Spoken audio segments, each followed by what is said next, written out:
ఆనందాలే వెల్లువైతే కళ్ళలోనా, అనురాగాలే నిండిపోవా గుండెలోనా. ఆనందాలే వెల్లువైతే కళ్ళలోనా, అనురాగాలే నిండిపోవా గుండెలోనా.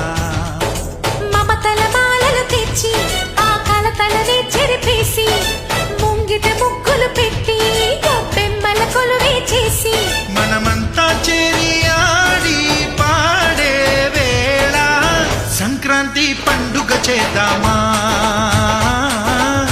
సన్నాయి పాటలు విందామా.